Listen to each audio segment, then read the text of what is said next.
नमस्ते, new era कार्यक्रममा स्वागत छ। आज हामीसँग हुनुहुन्छ नेपालगञ्जमा लामो समयदेखि राजनीति शास्त्र असल शासन क्लबमा क्रियाशील रहेका र हाल आएर बागेश्वरी असल शासन नाम रहेको क्लबका संस्थापक अथवा अहिलेका निर्देशक नमस्कार हजुर शाह हुनुहुन्छ। उहाँसँग हामीले आज युवा केन्द्रित रहेर विभिन्न विषयमा कुराकानी गर्नेछौँ। नमस्कार जी, यहाँलाई स्वागत छ। धन्यवाद। नमस्कार जी, आफ्नो क्लबको स्थापनाको बारेमा यो कहिले भयो, युवाहरूको निम्ति अहिले सुशासनको निम्ति यसले के काम थालनी गर्यो मध्यपश्चिम यो नेपालगञ्जमा रहेर के बताइदिनुहोस् न। सुरुमा हामी जब महेन्द्र बोगु क्याम्पसमा हामी पढ्थ्यौँ त्यतिखेर आइए दोस्रो वर्ष, त्यसमा पनि राजनीति शास्त्र विषय लिएर पढ्ने विद्यार्थीहरूको एउटा सानो प्रयास हो। त्यो सानो प्रयासको परिणाम नै राजनीति शास्त्र असल शासन रेडियो श्रोता क्लब हो।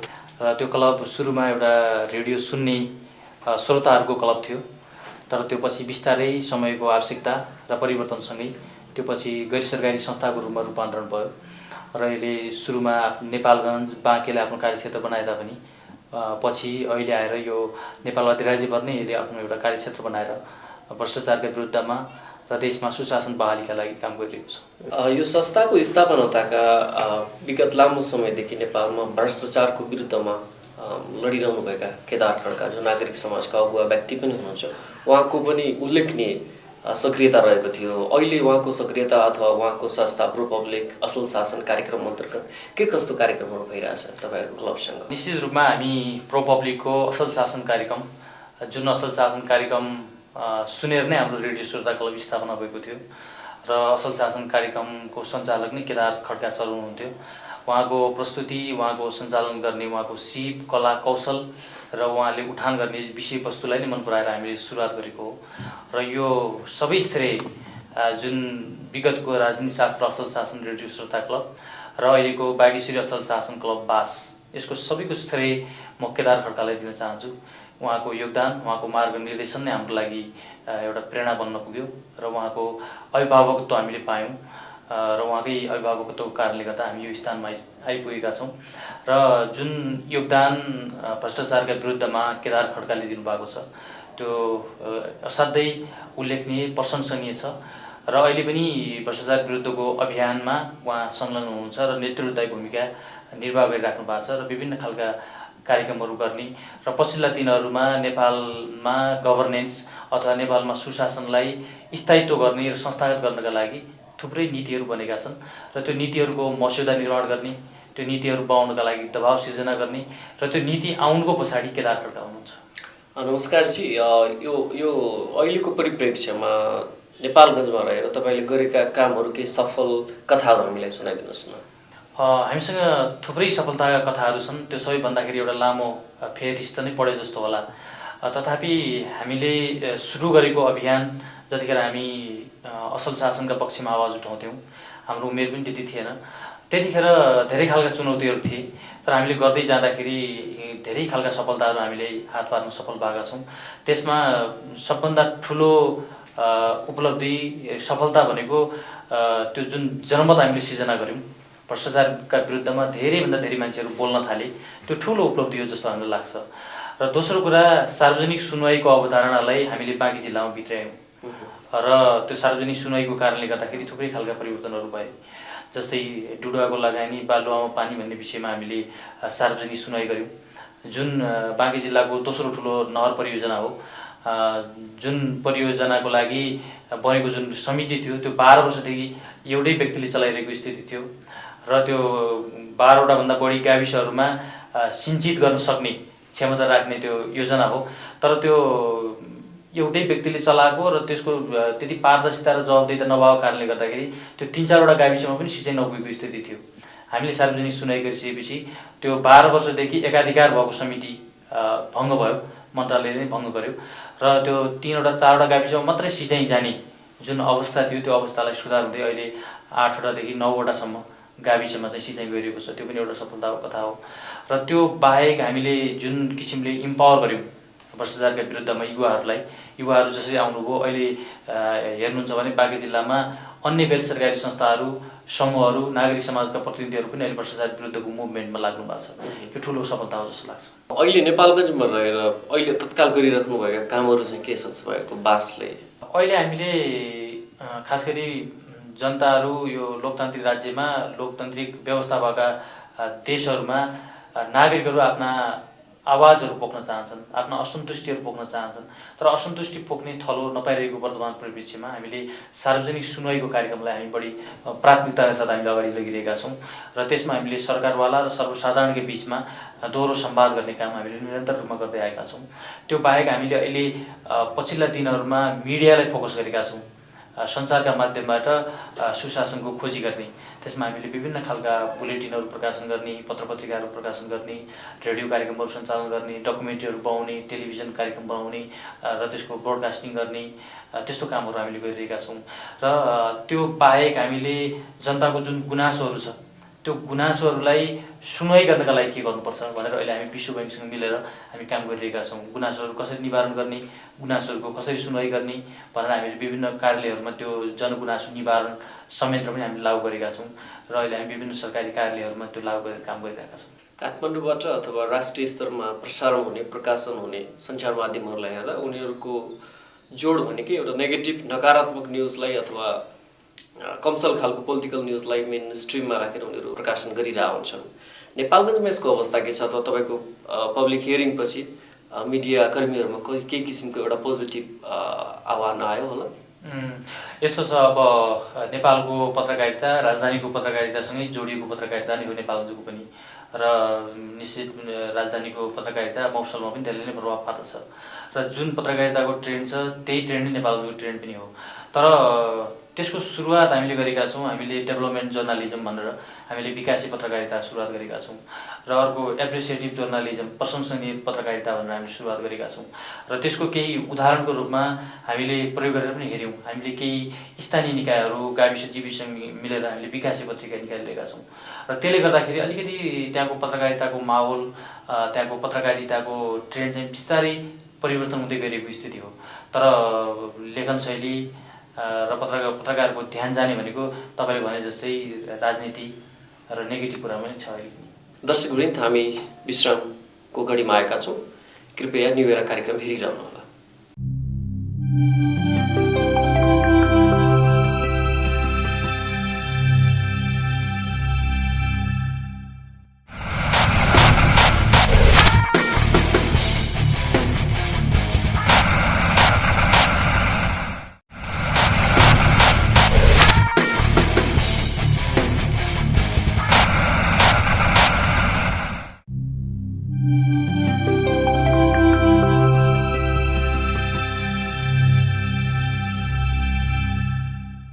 पुनः स्वागत छ न्यू एरा कार्यक्रममा। हामीसँग हुनुहुन्छ युवा अभियन्ता, मध्यपश्चिमको हब केन्द्र रहेको नेपालगञ्जका बागेश्वरी असल शासनका निर्देशक नमस्कार शाह। नमस्कार शाहसँग हामीले सुशासनका विभिन्न विषयमा रहेर कुराकानी गरिरहेका छौँ। नमस्कारजी, तपाईँहरूले प्रकाशन गर्नुभएको असल शासन पत्रिकाको पनि खुबै लोकप्रियता छ, राष्ट्रिय स्तरसम्म पनि आइपुग्दा र देशव्यापी रूपमा पनि त्यो वितरण हुन्छ। त्यसको बारेमा के बताइदिनुहोस् न? खास गरी यसको असाध्यै केही अविस्मरणीय क्षणहरू छन्। हामीले खास गरी जब हामीले संस्था स्थापना गऱ्यौँ 2057 साल मक्सिर 24 गते, हामी त्यसको लगतै हामीले सुरुमा हामीले के सोच्यौँ भने एउटा हवाई पत्रिकाको त्यतिखेर माहौल थियो। हामीले हवाई पत्रिका निकाल्ने भन्ने सोच बनायौँ। त्यसपछि भित्ते पत्रिका निकाल्ने भन्ने सोच बनायौँ र पछि हामीले त्यो भित्ते पत्रिका निकाल्ने भनेर जुन हामीले रचनाहरू माग्यौँ, त्यो रचनाहरू माग्दाखेरि रचनाहरू धेरै हुँदाखेरि हामीले भित्ते पत्रिका भने तापनि हामीले दुवैतिर छाप्ने काम गऱ्यौँ र त्यो ठुलो आकारमा थियो र त्यतिखेर हामीलाई पत्रकारिताको त्यति कुरा ज्ञान पनि थिएन, एउटा पत्रकारिताको नसा मात्रै थियो। त्यतिखेरको मलाई याद छ, एकापट्टि असल, अर्कोतिर शासन भयो र गुड एकातिर, गभर्नेन्स एकातिर हुनुपर्ने, गुड एकातिर, गो एकातिर, भर्नेन्स एकातिर भएको थियो। त्यो मलाई असाध्यै त्यो अविस्मरणीय क्षण हो र हामीले यसको एउटा इतिहास, आफैमा एउटा इतिहास बोकेको पत्रिका हो। सुरुमा यो मासिक भयो, मासिकबाट यो आर्थिक स्रोतको कारणले गर्दा त्रैमासिक भयो, फेरि मासिक भयो, मासिकबाट पाक्षिक भयो, पाक्षिक चलाउन नसकेर फेरि मासिक भयो र अहिले आएर साप्ताहिक भएको छ र यो लामो इतिहास बोकेको पत्रिका हो र यसको सुरुवात भएकै हाम्रो 11-12 वर्ष हुन थाल्यो र यसले पत्रकारिताको जुन वर्तमान ट्रेन्ड छ त्यो ट्रेन्डलाई चाहिँ तोड्ने काम गर्यो र यसले एकमात्र एउटा आफ्नो मिसन, एन्टी करप्सनको जुन मिसन हो त्यो मिसन प्राप्तिका लागि यो पत्रिका चाहिँ क्रियाशील भयो र यसले कसले के बोल्यो, कहाँ बैठक भयो, बैठकमा के भयो भन्ने कुरा कहिले पनि हेरेनौँ। बैठक भयो, बैठकमा के कुरा बिग्रियो अथवा के कुरा राम्रो भयो भन्ने कुरालाई हामीले सधैँ उजागर गऱ्यौँ र त्यस कारणले गर्दा पनि यो पत्रिकाको लोकप्रियता हो। र अर्को, यो पत्रिकामा जुन हामीले नियमित रूपमा राख्ने जुन स्तम्भहरू छन्, मैले जे देखेँ त्यही लेखेँ, देखि लिएर असल कुरा, राम्रो परिवर्तनका कुरा र जुन बिम्ब लगायतका जुन हाम्रो स्थायी स्तम्भहरू छन्, ती स्थायी स्तम्भहरूको कारणले गर्दा पनि यो पत्रिका चाहिँ आकर्षक बन्न सकेको हो जस्तो मलाई लाग्छ। र अर्को एउटा खुसीको कुरा, यो पत्रिकाको टिममा जति पनि साथीहरू हुनुहुन्थ्यो, त्यो सबै टिममा बसेको साथीहरू, कुनै न कुनै बेला टिममा बसेर सहकार्य गर्ने साथीहरू अहिले नेपालको पत्रकारिताको मूल स्ट्रिममा हुनुहुन्छ, मूल धारमा हुनुहुन्छ। त्यो एउटा हाम्रो लागि सबैभन्दा ठुलो कुरा हो। अहिले तत्काल गरिरहनु भएको कार्यक्रम अन्तर्गत पर्यटन व्यवसायी अथवा एउटा आदर्श व्यक्तित्व कर्ण साक्यसँग पनि मिलेर तपाईँले विभिन्न कामहरू गरिराख्नु भएको छ, यसको बारेमा केही बताइदिनुहोस् न। वास्तवमा कर्ण साक्यको बारेमा हामीले पहिलेदेखि नै सुनिआएका थियौँ र कर्ण साक्यको खोज भन्ने किताब मैले पढेँ र त्यो किताबमा एउटा स्क्रिप्ट, नेपालमा बन्ने सबै चलचित्रहरू नकारात्मक छन्, अब सकारात्मक चलचित्र बन्नुपर्छ भनेर उहाँले एउटा सानो उदाहरण, एउटा कथा स्क्रिप्ट उहाँले लेख्नु भएको थियो, यसो गरे कसो होला भनेर। त्यो मैले पढेँ। त्यो पढिसकेपछि मैले तत्काल त्यो पढ्ने बित्तिकै त्यो भ्रष्टाचारसँग, नेपालको भ्रष्टाचारसँग रिलेटेड थियो र त्यो हामीले गरिआएको काम पनि भएको कारणले गर्दाखेरि मैले तत्काल त्यहाँ भएको जुन नम्बर थियो, बुकमा भएको नम्बर, मैले तत्काल कन्ट्याक्ट गरेँ र हामी त्यो फिल्म बनाउन सक्थेनौँ। उहाँले चाहिँ खास गरी चलचित्र बनाउनुपर्छ, चलचित्रमा लगानी गर्ने मान्छेले यस्तो खालको चलचित्र बनाउनुपर्छ भनेर उहाँले चाहिँ आह्वान गर्नुभएको थियो। चलचित्र बनाउने हामीसँग रिसोर्स थिएन, तर हामी त्यसलाई चाहिँ नाटकको रूपमा हामी मञ्चन गर्न सक्छौँ जस्तो मलाई लाग्यो र मैले तत्काल उहाँलाई फोन गरेँ। हामी तपाईँको यो कथाबाट हामी प्रभावित छौँ, हामी नाटक चाहिँ प्रस्तुत गर्न खोजिरहेछौँ, तपाईँले अनुमति दिनु पऱ्यो भन्दाखेरि उहाँ चाहिँ असाध्यै होसियार, असाध्यै हामीलाई प्रोत्साहन दिएर उहाँले तपाईँहरू गर्नुहोस् ल, तपाईँहरूलाई यो तपाईँले एउटा किताब पढेर तपाईँले नाटक मञ्चन गर्ने जुन निर्णय गर्नुभयो यो मेरो लागि असाध्यै ठुलो कुरा हो भने चाहिँ उहाँले तत्काल त्यही टेलिफोनमै उहाँले चाहिँ पुरस्कारको घोषणा पनि गर्नुभयो, 25,000 घोषणा गर्नुभयो र पछि उहाँले दिनु पनि भयो। उहाँसँगको नाता हाम्रो त्यहाँदेखि जोडिएको हो र हामीले उहाँकै उपस्थितिमा पनि त्यो नाटक हामीले मञ्चन गऱ्यौँ नेपालगञ्जमा र उहाँ त्यो बाहेकका अन्य कार्यक्रमहरूमा पनि उहाँ उपस्थित हुनुभयो र जुन कर्तव्यबोध राष्ट्रिय अभियान भनेर जुन पहिले सुरुवात भएको थियो तपाईँकै नेतृत्वमा, त्यो केही समय अलिक निष्क्रिय भएपछि त्यसलाई हामीले पुनः सुरुवात गर्ने काम गऱ्यौँ र त्यसको राष्ट्रिय संयोजकको रूपमा मैले काम गरिरहेको छु र उहाँ संरक्षक हुनुहुन्छ। यसरी हामीले काम गरिरहेका छौँ र त्यो सँगै अरू हामीले के पनि काम गऱ्यौँ भने हामी भ्रष्टाचारको विरोध गर्ने भएको कारणले गर्दाखेरि समाजमा यिनीहरू विरोधी मात्रै हुन्, यिनीहरूले अरूको विरोध मात्रै गर्छन्, अरूको कुरा मात्रै काट्छन् र जहिले नेगेटिभ कुरा मात्रै गर्छन् भन्ने कुरा उठिरहेको बेला त्यो कुरालाई हामीले च्यालेन्ज गर्नका लागि हामीले पोजिटिभ कुराहरू पनि हामीले गर्छौँ भन्ने देखाउनलाई पनि र त्यो गर्दाखेरि समाजमा सकारात्मक प्रभाव पर्छ भन्ने कुरा हामीले महसुस गरेर हामीले खुसी सम्मेलन भनेर एउटा कार्यक्रम गर्छौँ जसमा हामीले अदृश्य नायक र अदृश्य नायिका घोषणा गर्छौँ। त्यो पनि उहाँकै पुस्तक खोजबाट हामी प्रभावित भएर गरेका हौँ र उहाँसँग हामीले यसरी चाहिँ सहकार्यमा हामीले काम गरिरहेका छौँ र हामी आगामी साउन महिनामा हामीले एउटा वृहत कार्यक्रम गर्दैछौँ। हामी मध्यपश्चिमका 5वटा जिल्लाका अदृश्य नायकहरूलाई सम्मान गर्दैछौँ र त्यसको चिफ गेस्टको रूपमा चाहिँ उहाँ नेपाल जाँदै हुनुहुन्छ। कर्तव्यबोध अभियान जति बेला 2007 सन् 2007मा स्थापना गरिएको थियो त्यस बेला अत्यन्तै यसले राष्ट्रिय गरिमा पाएको थियो र बिल्कुलै नन पोलिटिकल एउटा विशुद्ध रूपमा विभिन्न नागरिक समाजका मान्छेहरू आएर यसमा सहभागी भएका थिए र अहिले तपाईँले गरिराख्नु भएको काममा पनि के युवा, के वयस्क, के पढेका, के नपढे लेखेका सबै मान्छेहरूको सामूहिक एउटा सहभागिता रहेको छ। हो, एकदमै। किनभने यो कर्तव्य भन्ने कुरा यो कुनै पक्ष, कुनै वर्गले वहन गर्ने कुरा नभइकन यो सबैले वहन गर्ने कुरा हो। कर्तव्य जब मान्छे जन्मिन्छ, जन्मिने बित्तिकै उसले आफ्नो कर्तव्य बोध गर्न सुरु गर्छ र सबैले कर्तव्य बोध गरि नै रहेका छन्, तर कर्तव्य बोधको भोलम कति छ भन्ने कुरा हो।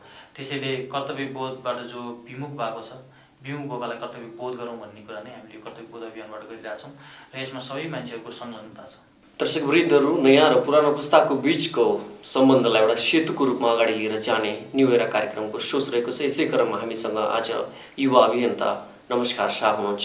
हामी छोटो विश्राम लिँदैछौँ, कृपया टेलिभिजन सेट हेरिरहनुहोला।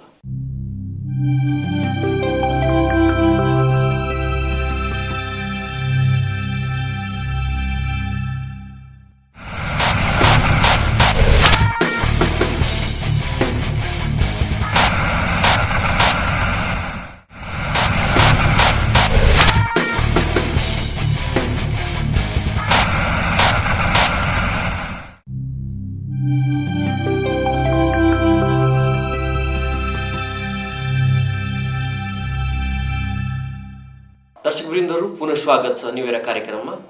नमस्कार जी, अब तपाईँको भावी रणनीतिहरू, तपाईँको संस्थाको रणनीतिहरू बताइदिनुहोस् न हामीलाई। निश्चित रूपमा गर्दै जाने सिक्दै जाने हो।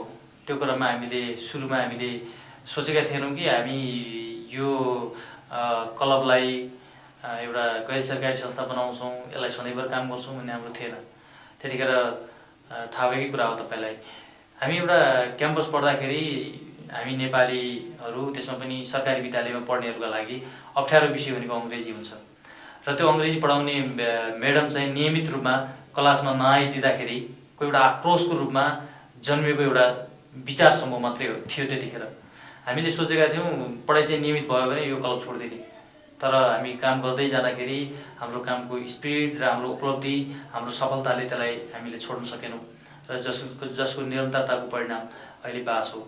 र यहाँ म जानकारी पनि गराउँछु, बास अहिले नेपालमा मात्र केन्द्रित छैन, यो देशका विभिन्न जिल्लाहरूमा क्रियाशील छ र विभिन्न जिल्लाहरूमा पुगिसकेको छ र अहिले हामी 5वटा विकास क्षेत्रमा हाम्रो दरिलो उपस्थिति जनाउन हामी सफल भइसकेका छौँ।